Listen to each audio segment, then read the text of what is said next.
जब भी बदलाव की बात आती है तो ये बदलाव हमारी जिंदगी में बहुत कुछ अच्छा लेकर आते हैं। शुरुआती तौर पे हमें बदलाव थोड़े कठिन लगते हैं, लेकिन धीरे धीरे ये बदलाव हमारी जिंदगियों को बदल देते हैं। और यहाँ पर आज चंडीगढ़ स्पीक्स में हम बात करें उन बदलावों के बारे में जो कि नागरिक सुरक्षा के साथ जुड़े हुए हैं।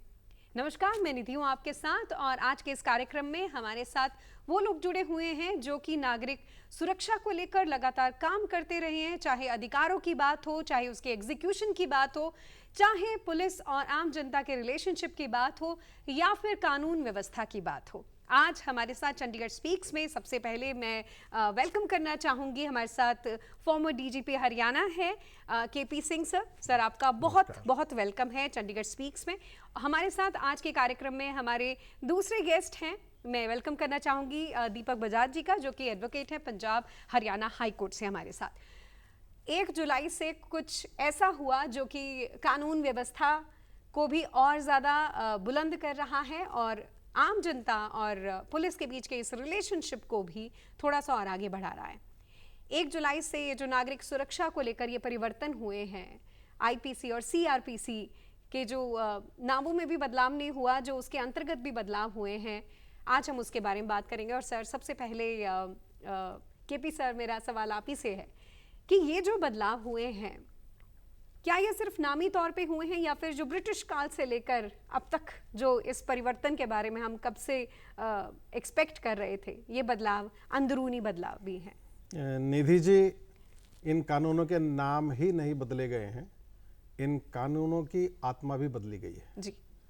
जो पुराने कानून थे वो कानून एक अंग्रेजी शासक द्वारा एक गुलाम जनता के लिए बनाए गए थे और उनकी प्राथमिकता अपने राज को लगातार बरकरार बनाए रखना थी। लेकिन नवोदित भारत में जी प्राथमिकताएं बदल चुकी हैं। लोगों को न्याय चाहिए, जो विक्टिम्स हैं उनको न्याय चाहिए, जो कंप्लेनेंट हैं उनको न्याय चाहिए, जो अक्यूज्ड हैं उनको न्याय चाहिए। तो न्याय के आधार पे आधारित इन कानूनों में एक नई आत्मा भरी गई है और आमूल चूक परिवर्तन इन कानूनों में हुए हैं। दीपक सर, एक सवाल मेरा आपसे भी यही है, क्योंकि जो मूल धूप पर जैसे सर ने बोला कि आत्माएं भी चेंज हुई हैं, ना सिर्फ नाम चेंज हुआ है बल्कि काम भी चेंज हो रहा है, तो इसके अंदर जो अधिनियमों में जो परिवर्तन आए हैं वो कितना कुछ है कि जो आम नागरिक है उनकी जिंदगियों में भी परिवर्तन होंगे? तो सबसे बड़ा परिवर्तन है वो ई टेक्नोलॉजी, और जितना भी हमने इतने पिछले वर्षों में डिजिटल टेक्नोलॉजी में हमने सुधार किया और इम्प्रूवमेंट्स किए हैं जी। अब उसको इन्वेस्टिगेशन का भी पार्ट बना लिया गया है और उसी की मदद से एविडेंस का पार्ट बनाकर उसको कोर्टों में साबित करने में पुलिस को आसानी होगी जी। सो हम एक ये कह सकते हैं कि अब मॉडर्नाइज्ड प्रोफेशनल पुलिसिंग का दौर शुरू हो गया भारत में, जो पिछले वर्षों में कहीं ना कहीं कुछ कमियां थी। हमने अब अपने आप को टोटल मॉडर्नाइज्ड पुलिसिंग की तरफ हम कदम बढ़ा लिया हमने जी, जी। उसका नतीजा जैसे अभी सर ने कहा कि आत्मा भी चेंज हुई है इन कानूनों की वजह से, तो we will see the changes. आने वाले समय में हमें अच्छा न्याय, हमें कम समय में केसों का भुगतान, ये चीज़ें देखने में मिलेंगी और जो पीड़ित है उसको ये हर जगह पे फील कराया जाएगा कि जो सिस्टम है वो उसके साथ खड़ा है, वो अपेक्षित और आइसोलेटेड नहीं रहेगा, जो शायद पुराने वाले सिस्टम में ऐसा था। ये सवाल मेरा आप दोनों से है। सबसे पहले केपी सर मैं जानना चाहूँगी, क्योंकि इसके बदलाव में काफ़ी साल लगे। अगर हम बात करें तो कुछ ऐसे कानून हैं जो 51 इयर्स पहले से भी ज़्यादा पुराने हैं, चाहे महिलाओं और बच्चों के अधिकारों की बात करें या फिर आम जनता की हम बात करें। सो ये इतना समय क्यों लगा सर? क्या इसको लेकर बीच बीच में भी इनिशिएटिव लिए जा रहे थे और उसको फाइनल रूप आने में इतना टाइम लगा? देखिए, कानून के जो जानकार हैं वो जानते होंगे कि कानून एक लिविंग डॉक्यूमेंट है जी। अगर वो स्टैग्नेट करेगा, स्थिर एक जगह पे रुक जाएगा, तो उसमें सड़ांध उत्पन्न हो जाएगी और वो किसी काम का नहीं रहेगा। कानून में बदलाव होते रहे, कुछ न्यायालयों के निर्णयों के आधार पर बदलाव हुए। सीआरपीसी में हमने 1973 में पुराने कानूनों को बदल के कुछ नए कानून लेके आए। बदलाव होते रहे, लेकिन इस बात की आवश्यकता महसूस होने लगी थी कि कानून में समय समय पर जो बदलाव हुए हैं या जो बदलाव अभी आगे और किए जाने बाकी हैं, उनको समेकित रूप से अब नए इनेक्टमेंट के रूप में लाया जाए। तो ये जो नए कानून आए हैं ये उसी का परिणाम है कि जो अभी तक आकांक्षाएं थी लोगों की, जो न्यायालयों के निर्णयों के मार्फत या किसी और तरीके से इन कानूनों में प्रवेश की गई थी, उनको हम एक नए कानून के रूप में कानून की तरह से स्थापित करें। सो ये तो एक विचारधारा की बात हुई, एक सामूहिक एग्जीक्यूशन की बात हुई और उसके इस प्रोसेस की बात हुई कि इतना टाइम लगा। सर अगर न्याय की बात करें, क्योंकि ये कानून बदले गए हैं, तो इसके ऊपर पूरे लंबे तौर पर कानून व्यवस्था में भी बहुत कुछ ऐसा होगा जो कि डिस्कस किया होगा कि कौन सी चीज़ें इसमें शामिल की जाएं, क्योंकि चाहे भारतीय न्याय संहिता की बात करें या फिर इन नागरिक कानूनों की बात करें, तो इसमें बहुत सारी ऐसी चीज़ें हैं, मॉडिफिकेशन किए गए हैं ऊपरी तौर पर और अंदरूनी तौर पे जो इसके अंदर परिवर्तन भी किए गए हैं। उन परिवर्तनों को आप किस तरीके से देखते हैं, क्योंकि कुछ चीज़ें हैं जिसे बिल्कुल कट किया गया है और कुछ चीज़ें इसको इंक्लूड किया गया है। निधि जी, इसमें अब जो परिवर्तन किए गए हैं वो समय की मांग है, क्योंकि जुर्म ने भी अपना जो रूप है वो बदला है पिछले कई वर्षों में। हमने कभी मोबाइल से होने वाले ऑफेंसेस के बारे में सोचा नहीं था या सुना नहीं था। अब साइबर को लेकर जो हमारा आंकड़े हमारे जो बताते हैं, हर रोज भारत में हर प्रांत में हर राज्य में कोई ना कोई अपराध साइबर से जुड़ा हो रहा है। सो अब जब भारतीय न्याय संहिता को लिखा गया, जिसने इंडियन पिनल कोड को रिप्लेस किया, उन्होंने नए ऑफेंसेस की रचना भी की है और नए ऑफेंसेस को इंक्लूड किए। जैसे ऑर्गेनाइज क्राइम हम बोलते हैं, संगठित अपराध है जी। जैसे टेररिस्ट एक्ट है, जैसे मॉब लिंचिंग के ऑफेंसेस हैं, कहीं भीड़ ने किसी भी वजह से किसी बेकसूर आदमी को मार दिया, हिट एंड रन के केसेस हैं, स्नैचिंग के केसेस हैं, और फेक न्यूज़ का बहुत प्रचलन पिछले कुछ वर्षों में देखने में आया। किसी ने कोई वीडियो क्लिप कहीं से जारी कर दिया बिना जाने हुए कि इसमें क्या सच्चाई है, उसके वायरल होते ही राज्य में किसी राज्य में कोई दंगे वाली स्थिति आ गई। सो अब जो भारतीय न्याय संहिता ने नया कानून लिखा है उसमें ये सारे चैलेंजेस को पूरी तरह से इंक्लूड किया गया है ताकि हम एक स्ट्रॉन्ग और सुदृढ़ व्यवस्था बना सकें। बिल्कुल, जैसे कि सर ने बताया, क्योंकि डीप फेक वीडियोस की बात हुई, बहुत सारे ऐसे वीडियोस आए भी, और उसके बाद भारत सरकार ने यही कहा कि हर चीज़ के ऊपर जो दिख रहा है उसके ऊपर एकदम हम बिलीव ना करें। बहुत ज़रूरी है कि हम उस बात की नब्ज़ तक जाएं, इसीलिए शायद जितनी भी डिजिटल प्रोफाइल हैं उनको भी लेकर हमें जागरूक किया गया।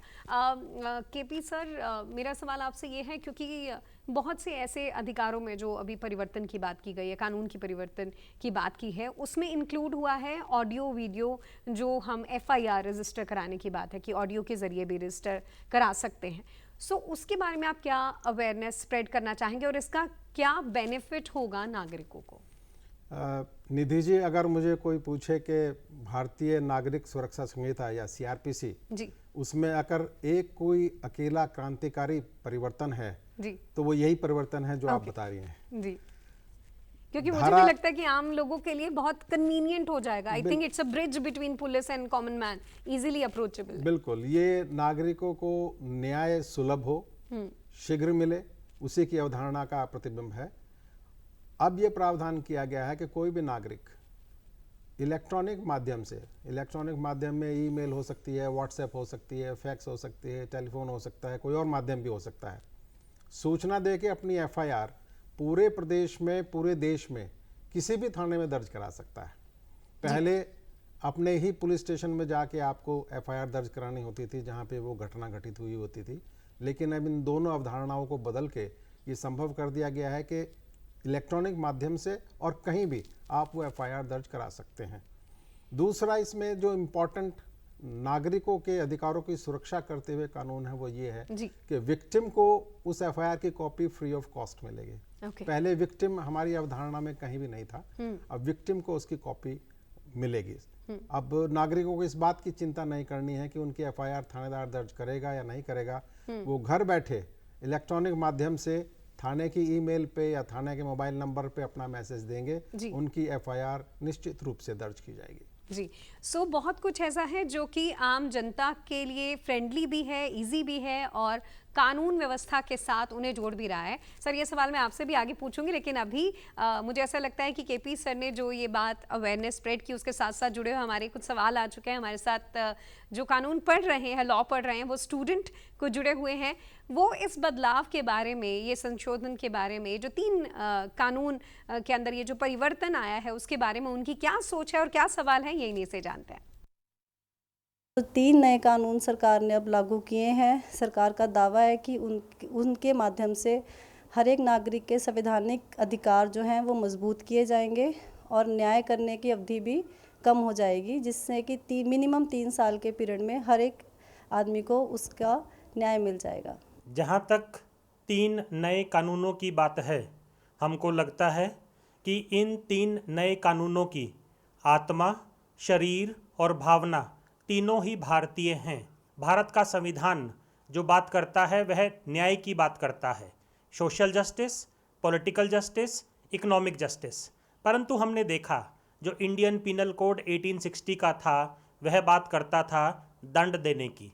तो भारत की सरकार ने जो नए कानून बनाए हैं उनका मुख्य जो आधार है वह किसी को दंड देने का नहीं है, अपितु न्याय प्रदान करने का है। ये जो कॉलोनियल हैंगओवर था कानून को लेके, सरकार ने एक बहुत अच्छा कदम उठाया कि इसको हमने बदलने की कोशिश की है। जितने भी पुराने जो लॉ था, जो पुराने जितने भी सेक्शंस थे, उनको ख़त्म करके आज के समय की, आज की ज़रूरत के अनुसार जो है इन कानूनों को लाया गया है। तो ये एक बहुत ही ज़रूरी कदम था जो आज के लिए हमें चाहिए था। ये एक अच्छी चीज़ ऐड करी गई है कि जैसे कि पुलिस प्रशासन है, उनको 60 दिनों के अंदर अंदर कार्रवाई करके चार्जशीट फाइल करनी पड़ेगी। कोर्ट्स में जब केस जाएगा उनको 60 दिन के अंदर अंदर अपनी जजमेंट्स वगैरह देनी होंगी। तो मुझे लगता है कि ये जो बेसिक प्रिंसिपल है जस्टिस का, उसको फुलफ़िल किया जाएगा। जो नए लॉज आए हैं 1 जुलाई से इंडिया में, वो बहुत ही नए हैं and it's a very good initiative by the government of India. मेरी नज़र में ये बहुत ही प्रोग्रेसिव स्टेप है, क्योंकि जो हमारे इंडियन पिनल कोड में जितने भी प्रोविजंस थे वो काफ़ी पुराने, 100 साल पुराने लॉज थे। और आजकल जैसे कि हम देख रहे हैं विमेन के अगेंस्ट काफ़ी ज़्यादा क्राइम बढ़ रहे हैं और जितने भी पनिशमेंट्स थे वो बहुत ही कम थे। और अभी नए कानून में विमेन रिलेटेड क्राइम्स में भी पनिशमेंट्स इंक्रीज़ की गई है। कल ही एक केस हुआ था मोहाली में, उसकी FIR रजिस्टर की गई, तो उससे हमें एक बहुत ही अच्छी प्रोविज़न पढ़ने को मिलती है जो भारतीय नागरिक सुरक्षा संहिता में आई है, जिसमें वो बोला जाता है जब भी आपको FIR रिकॉर्ड करनी है पुलिस को, इन्वेस्टिगेशन के साथ एक आपको वीडियोग्राफी करनी कंपलसरी है। तो यहाँ से हमें समझ आता है ये कितना अच्छा प्रोविज़न है आज के टाइम पे। पहला सवाल आप ही से बनता है, क्योंकि जो शायद लास्ट बातों की एक निचोड़, एक कड़ी की बात करें, एग्जाम्पल भी दिया है कि 1 जुलाई से इसको लागू किया गया और साथ के साथ ऐसे केसेस भी आ रहे हैं, लोग रजिस्टर भी करवा रहे हैं। कितना बड़ा बदलाव है ये सोसाइटी के लिए और कितनी बड़ी अवेयरनेस की ज़रूरत है, जिसका एक माध्यम दूरदर्शन भी बन रहा है? देखिए निधि जी, भारत में जैसा मैंने बताया नई अपेक्षाएं, नई आकांक्षाएं पल रही हैं। नई जो पीढ़ी है जी, उसकी कई ज़रूरतें हैं। उन ज़रूरतों को पूरा करने के लिए भारतीय न्याय संहिता में कई सारे प्रावधान जोड़े गए हैं। फॉर एग्जाम्पल मैं आपको अगर बताना चाहूँ, आत्महत्या करने का प्रयास आजकल मानसिक दबाव में जी आ रहे हैं, तरह तरह के दबाव व्यक्ति के ऊपर हैं और उन दबाव में कई दफ़े वो गलत कदम उठाने की कोशिश करते हैं। तो उससे संबंधित जो धारा 309 IPC की थी, उसको नए कानूनों में बिल्कुल ही हटा दिया गया है। और वो इसलिए हटाया कि ऐसा व्यक्ति समाज की सजा का अधिकारी नहीं है, वो समाज से उसको संरक्षण की दरकार होती है। उसका मानसिक जो दबाव है उसको कम करने के लिए उसको इलाज की आवश्यकता होती है, उसको सजा की आवश्यकता नहीं होती। दूसरा इसी प्रकार का जो बदलाव है हिट एंड रन केसेस का है। सड़क पे लोग मरता हुआ छोड़ के एक्सीडेंट करके भाग जाते थे, तो उन लोगों की 2 साल तक की सजा दे के कानून की प्रक्रिया पूरी हो जाती थी। और जो पीड़ित लोग हैं वो कराते रह जाते थे कि हमारा आदमी चला गया और सिर्फ 2 साल के बाद व्यक्ति छूट गया। तो उस सजा को 10 साल तक का किया गया है। उसमें कुछ ट्रकर्स ने हड़ताल की थी कि ये 10 साल की सजा बहुत ज़्यादा है, लेकिन उसमें एक प्रावधान वो इसके साथ जोड़ के नहीं देख पा रहे थे। वो प्रावधान ये था कि अगर आपने ठीक है सड़क पे एक्सीडेंट करके किसी को आपने घायल कर दिया या मार दिया, लेकिन आप अगर उसकी सूचना पुलिस को दे देते हैं तुरंत और किसी मजिस्ट्रेट को दे देते हैं तो फिर आपको वही सज़ा मिलेगी कि जो किसी दूसरे एक्सीडेंट करने वाले को मिलती है। तो जब ट्रकर्स को ये समझाया गया, उनकी समझ में ये बात आई, तो इसकी बहुत ज़्यादा ज़रूरत थी, क्योंकि कई लोग अब गफलत में आके बहुत उल्टे सीधे तरीके से गाड़ियाँ चलाते हैं और लोगों को मार जाते हैं। तीसरा बदलाव इसी से रिलेटेड जो मेरे साथी अभी दीपक बजाज जी ने भी बताया था, लोग उल्टे सीधे व्हाट्सएप मैसेजेस फॉरवर्ड करके समाज में अवेयरनेस से बढ़ा देते हैं या नागरिक सुरक्षा को खतरा उनसे उत्पन्न हो जाता है।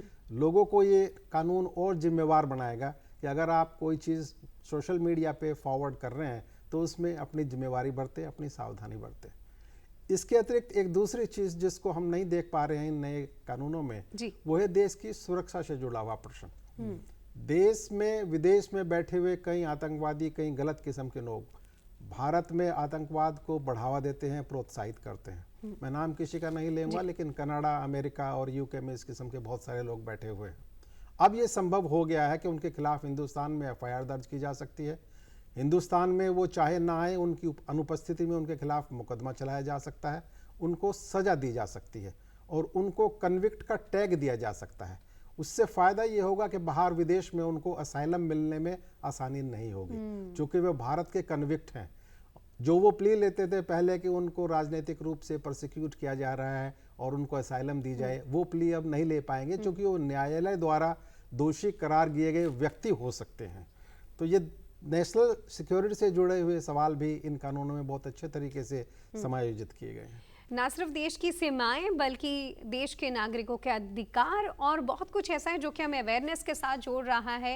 ये नए कानून हमें कुछ इस अंदाज में सुरक्षित रख रहे हैं। दीपक सर, आपसे बातें हम कंटिन्यू करते हैं, क्योंकि ये जो सवाल हमारे साथ जुड़े, ये जो रुझान हमारे साथ जुड़ा, बातें जुड़ी, उसमें कहीं ना कहीं ये भी बात थी कि जो न्याय है वो डिलेड नहीं होगा, क्योंकि अगर एफआईआर रजिस्टर हो गई है तो उसके बाद कुछ 60 डेज़ का हमारे पास जो टाइम पीरियड है, उसके बाद हमें न्याय भी मिलेगा। तो इसको लेकर आप क्या, जो आम जनता है जो हमें देख रहे हैं, दूरदर्शन के साथ जुड़े हैं, उनको क्या मैसेज देना चाहेंगे? देखिए, अब इन नए कानूनों के आने के बाद लोगों का परसेप्शन जो है चेंज हो जाएगा धीरे धीरे। लोगों का एक नेगेटिव अप्रोच था कि भारतीय अदालतों के अंदर सालों साल मुकदमे चलते हैं, उसमें परिवर्तन आप देखेंगे जैसे जैसे समय बीतेगा। आज हम 2 जुलाई 2024 में हैं। 6 महीने के बाद, 1 साल के बाद जब रिजल्ट्स आने शुरू होंगे तो लोगों का कॉन्फिडेंस जो है वो न्याय प्रक्रिया में बढ़ेगा। और एट द सेम टाइम मैं इस सारी डिस्कशन को हमारे एक संविधान में प्रावधान है फंडामेंटल ड्यूटीज़ का। जी, हमें आज तक हम शायद फंडामेंटल राइट्स के लिए तो बहुत ज़्यादा सजग थे, लेकिन फंडामेंटल ड्यूटीज़ के लिए नहीं थे। तो जैसे सर ने कहा कि अब एक बैलेंस अप्रोच आएगी और हमें एक मैच्योर नागरिक भी बनना है। सो फंडामेंटल ड्यूटीज़ का भी अब समय आ गया कि हम उसके बारे में सोचें, ताकि एक आम नागरिक अपराध करने से पहले 2 बार सोचे। अब जो व्यवस्था हो गई है, अब जो ई टेक्नोलॉजी और जो फॉरेंसिक एविडेंस की कलेक्शन के साधन भारतीय न्याय संहिता और नागरिक सुरक्षा संहिता और भारतीय साक्ष्य अधिनियम के तहत आ गए हैं, उसके बाद अपराधी का बचना भी मुश्किल हो जाएगा, क्योंकि डिजिटल एविडेंस जो है वो झूठ नहीं बोलता, उसको मैनिपुलेट करना बड़ा मुश्किल है। तो इस वजह से ये मैसेज ये भी देगा कि जो अपराध करने के बारे में सोच रहे हैं वो थोड़ा सा सजग रहें कि हमें सजा हो सकती है और जल्दी हो सकती है। जी, पुराने वाले अपराधी को शायद लगता था कि वर्षों वर्ष लग जाएंगे, मैं आराम से रहूँगा, एक बार मेरा बेल हो जाएगा, मुझे कोई ज़्यादा चिंता करने का ज़रूरत नहीं, इट मे टेक 10 years और सो। वो उसमें बदलाव आएगा। चाहे जुडिशरी की बात करें या फिर इसके एग्जीक्यूशन की बात करें, सबसे ज़्यादा ज़रूरी है कि हम अपनी रिस्पॉन्सिबिलिटीज़ को समझें। और अगर हम नहीं समझते तो इसीलिए कानून बनाए जाते हैं, न्यायपालिका होती है और ये सुरक्षा के जो प्रावधान लिए जाते हैं। तो इसमें समवेयर एज एन इंडिविजुअल हमारी भी रिस्पॉन्सिबिलिटी बनती है कि हम किन किन चीज़ों का ध्यान रखें और उसके बाद हमारी सुरक्षा के लिए न्यायपालिका हमारे साथ जुड़ी है। केपीएस सर, महिलाओं और बच्चों को लेकर ये माना जा रहा है कि ये जो बदलाव हुए हैं ये थोड़ा सा और एम्पावर करेगा। ये आप किस तरीके से जो आम लोग हैं उनके साथ जोड़ना चाहेंगे, उनके लिए जो पुलिस के साथ का जो रिलेशनशिप है, स्पेशली ये जो काफ़ी हद तक काफ़ी सालों में ये जो डर खत्म हुआ है, फ्रेंडली हुआ है ये रिलेशनशिप, तो आप इसको किस नज़रिए से देखते हैं अगर फीमेल और बच्चों के जुड़े हुए अधिकारों की बात करें? निधि जी, आपको सुखद आश्चर्य होगा कि भारतीय न्याय संहिता में जो पहला चैप्टर है जिसमें अपराध वर्णित किए गए हैं जी, वो महिलाओं और बच्चों से संबंधित अधिकार हैं। बिल्कुल। और ये दर्शाता है कि हमारे समाज की, हमारी सरकार की अपेक्षाएं क्या हैं, उनकी प्राथमिकताएं क्या हैं। अगर आप आईपीसी को देखेंगे तो उसमें जो पहला चैप्टर था अपराध से संबंधित, वो क्राइम अगेंस्ट द स्टेट था। यानी उनका उद्देश्य था कि उनकी पहली प्राथमिकता राज्य की सरकार को बचाना है, जबकि इस नए कानून में पहला चैप्टर वुमेन और चाइल्ड क्राइम से रिलेटेड होने का मकसद ये है और मतलब ये है कि हमारी प्राथमिकता वुमेन और बच्चों के अधिकारों की रक्षा करना है। और मैं विशेष रूप से 2 प्रावधानों का जिक्र इसमें करना चाहूँगा जो वुमेन के अधिकारों की रक्षा करने से रिलेटेड हैं जी। और पहला है मैरिटल रेप का। बहुत दिनों से इस पे बात होती बहुत चली टाइम है से इसके बारे में बात हो रही थी, लेकिन हाँ, कि मैरिटल रेप जो है वो हिंदुस्तान में उसकी कोई अहमियत नहीं है। अब फर्स्ट टाइम जो धारा थी 375 एक्सप्लेनेशन 2, उसमें ये बदलाव किया गया है कि अब कोई भी महिला या कोई भी महिला जो पत्नी है किसी व्यक्ति की, किसी आदमी की, वो 18 साल से कम उम्र की यदि है और यदि उसके साथ जबरदस्ती की जाती है उसके पति द्वारा रिलेशनशिप में, तो वो उनके खिलाफ मुकदमा दर्ज करा सकती है, जिसको मैरिटल रेप हमने कहा है। लेकिन थोड़ा सा अपनी परिस्थितियों को ध्यान में रखते हुए, सामाजिक परिस्थितियों को ध्यान में रखते हुए ये फर्क जरूर डाला गया है कि वो जो रेप की सजा है बहुत संगीन है, आजीवन कारावास तक की है, उसके लिए सजा 2 साल तक का प्रावधान रखा गया है। लेकिन कम से कम इस बारे में बात हुई, इस बारे में बात हुई, इसको रिकॉग्नाइज किया जो गया, कि काफी टाइम से इसके बारे में हम पढ़ते थे, लेकिन हमें लगता था कि इसके ऊपर कुछ बड़ा कानून नहीं बन रहा, लेकिन ये बहुत बड़ा एक सुकून है। जी। दूसरा परिवर्तन जो एक नई धारा जोड़ी गई है भारतीय न्याय संहिता में जी, वो है धोखाधड़ी करके किसी महिला के साथ में शारीरिक संबंध स्थापित करना। जी। अब वो किसी भी कारण से हो सकता था, कोई मैरिज का प्रॉमिस करता था, कोई नौकरी का प्रॉमिस करता था, कोई प्रमोशन का प्रॉमिस करता था, कोई अपना धर्म बदल के दिखा के मैं किसी दूसरे धर्म का हूँ, उस धर्म की लड़की के साथ में संबंध स्थापित करता था। तो अब उसको क्रिमिनलाइज कर दिया गया है और 10 साल तक की सजा का उसमें प्रावधान है। तो ये महिलाओं से के अधिकारों को सुरक्षित करते हुए ये 2 महत्वपूर्ण बदलाव हैं। और प्राथमिकता तो मैंने बताई दी कि सबसे पहली प्राथमिकता भारतीय न्याय संहिता में इन्हीं अपराधों को दी गई है। बहुत बड़े बदलाव हमें इसमें दिखाई दे रहे हैं और हमें लगता है कि इसको लेकर जितने लोग हैं वो ना सिर्फ जागरूक होंगे, और स्पेशली अगर फीमेल और बच्चों की बात करें। दीपक सर, क्योंकि आपके पास बहुत से जो क्लाइंट्स हैं वो आते हैं, अपने मैटर डिस्कस करते हैं और उसमें काफ़ी तादाद फीमेल्स की भी होती है और वो समवेयर अपनी रिलेशनशिप को लेकर बहुत सारी चीज़ें आपके साथ डिस्कस करते हैं। जैसे कि हमें केपी सर ने बताया कि कुछ फेक प्रोमिस से लेकर, मैरिटल रेप से लेकर या फिर घरेलू हिंसा से लेकर। सो अब आप मानते हैं कि वो जो केस रजिस्टर हैं वो थोड़े से और क्विक होंगे, जस्टिस थोड़ी सी और मांगी जाएगी, और कौन कौन सी ऐसी धाराएं हैं जिनमें परिवर्तन किया गया है इस नए में? निधि जी, इस दिशा में सबसे बड़ा परिवर्तन, जैसे अभी केपी सर ने बताया, सेक्शन 69 भारतीय न्याय संहिता में हमने ऐड किया है, जिसमें रेप बाय डिसीटफुल मेंस, जो वो किसी भी वजह से हो सकता है, जैसे अभी सर ने डिस्कस किया, चाहे वो प्रमोशन है, तो सेक्शन 69 इन्वोक किया जाएगा, जिसमें 10 साल तक की सजा का प्रावधान है। सो अब जल्दी के बारे में EFIR जो हमारे पास कॉन्सेप्ट आया है भारतीय नागरिक सुरक्षा संहिता में, सो वो महिला आगे पुलिस को रिपोर्ट करने में थोड़ा उनको सोचना पड़ता था। कई बार पारिवारिक वजहों की वजह से, दबाव की वजह से रिपोर्ट नहीं होता था मैटर। अब कम से कम EFIR की फैसिलिटी होने की वजह से वो अपने टेलीफोन से, अपने मोबाइल से ही EFIR कर पाएंगी, तो पुलिस को इन्फॉर्मेशन जो जल्दी पहुंचना चाहिए बिना देरी के, वो बहुत आसान हो गया। उसके बाद पुलिस जो है वो कॉम्पिटेंट है, उनके पास ट्रेंड ऑफिसर्स हैं, लेडी ऑफिसर्स हैं जो इस कॉल को लेंगे और उनको प्रॉपर उनका मेडिकल जांच के साथ साथ काउंसलिंग करा के उनका ध्यान रखा जाएगा। तो ये बहुत बड़ा कदम है इन केसेस की रिपोर्टिंग और अच्छी इन्वेस्टिगेशन, और बाद में इन ट्रायल्स में सजा भी हो सके अपराधी को, ताकि ये गलत मैसेज ना जाए कि आपने किसी का जीवन बर्बाद कर दिया और आप बड़े आराम से रह रहे हैं।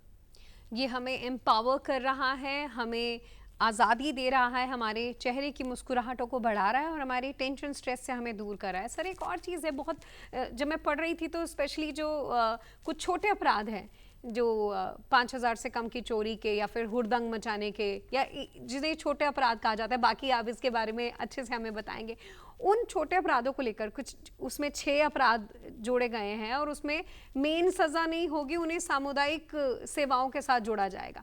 तो इसको आप किस नज़रिए से देखते हैं, कितना ज़रूरी है ये? निधि जी, ये एक बहुत महत्वपूर्ण बदलाव है। ये कम्युनिटी सर्विस की सज़ा बच्चों के लिए तो जुवेनाइल जस्टिस एक्ट में पहले ही मुकर्रर कर दी गई थी, लेकिन आईपीसी में फर्स्ट टाइम इसको समावेशित किया गया है जी। और 6 आईपीसी की धाराएं या कानून की धाराएं, 6 जो नया कानून है उसकी 6 धाराओं में कम्युनिटी सर्विस को जो है वो एक सज़ा के रूप में प्रस्तावित किया गया है। मैं इसको कहूँगा कि ये न्याय का मानवीकरण है जी, क्योंकि हर एक अपराधी, विशेष रूप से फर्स्ट टाइम ऑफेंडर या छोटे मोटे अपराधों का अपराधी, वो जेल का हकदार नहीं है। उसको सुधार की प्रक्रिया पे लगा के वैकल्पिक सजा देने के जो साधन हैं उनके मार्फत हमें उसको सुधार प्रक्रिया में लाना चाहिए। और ये उसी अवधारणा का मूर्त रूप है कि कम्युनिटी सर्विस को स्थापित किया गया है भारतीय न्याय संहिता में एक सजा के रूप में, और जो छोटे अपराधी हैं उनको ये सजा दी जा सकेगी।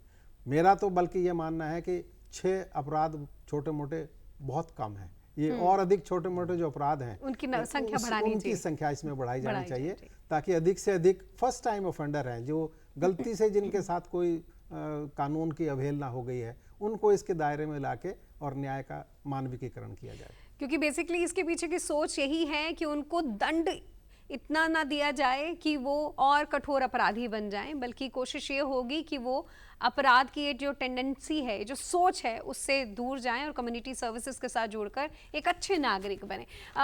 दीपक सर, आप इसके बारे में क्या सोचते हैं? क्योंकि फिर से मैं यही कहूँगी कि आप एवरीडे बहुत से ऐसे लोगों से मिलते हैं, पंजाब हरियाणा हाई कोर्ट से आप जुड़े हुए हैं, तो एवरीडे आपके पास बहुत से ऐसे लोग आते होंगे जो कि छोटे छोटे अपराधों के मामले में उनकी सज़ा कहीं ना कहीं ज़्यादा होती है, उनको कितनी राहत मिलेगी? उनको आप क्या इसके अंदर देखते हैं? देखिए, जस्टिस सिस्टम का जो ऑब्जेक्टिव है वो सिर्फ सजा देना ही नहीं है, उसका मेजर ऑब्जेक्टिव रेदर है कि prevention of the future crime, आगे जुर्म ना हो, और अपराधी से अगर कोई जुर्म हो गया तो उसको सुधार की तरफ हमारा पहला कदम होना चाहिए।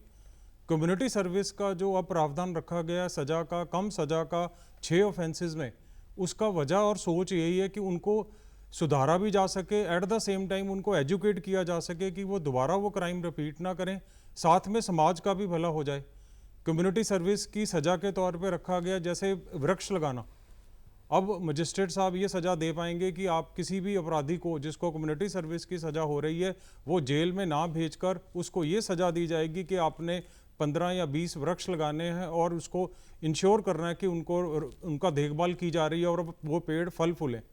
या अनाथालयों में उनकी ड्यूटी लगाई जाएगी कि आप अपनी सर्विसेज दें, अस्पतालों में उनकी ड्यूटी लगाई जाएगी। तो इससे मानवीकरण होगा, सज़ा के साथ साथ उनको सीखने का मौका मिलेगा और उनको ये एहसास कराया जाएगा कि हमारे से जो गलती हुई है हमें दोबारा नहीं उसको रिपीट करना, और वो एक अच्छे शहरी के तौर पे उभर के आएंगे। यही इसी सोच के साथ शायद कम्युनिटी सर्विस को इंक्लूड किया गया।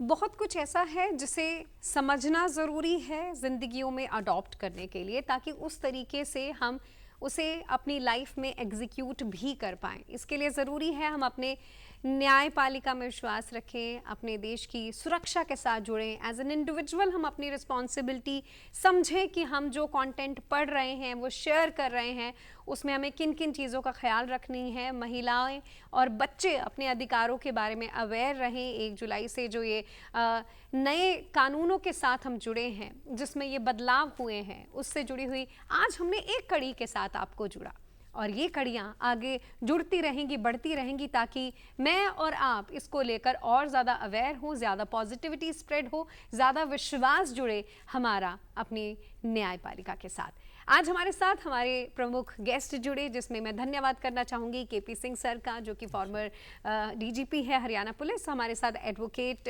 दीपक बजाज जी जुड़े, जो कि पंजाब हरियाणा हाई कोर्ट से हैं। Thank you so very much sir, आज आप हमारे साथ आज के इस कार्यक्रम के साथ जुड़े। इस कार्यक्रम के साथ आप हमारे यूट्यूब चैनल के साथ भी जुड़ेंगे और हमारे सेटेलाइट चैनल्स के साथ भी जुड़ेंगे। मैं निधि आपका आज के कार्यक्रम में जुड़ने के लिए, साथ देने के लिए तहे दिल से शुक्रिया अदा करती हूँ।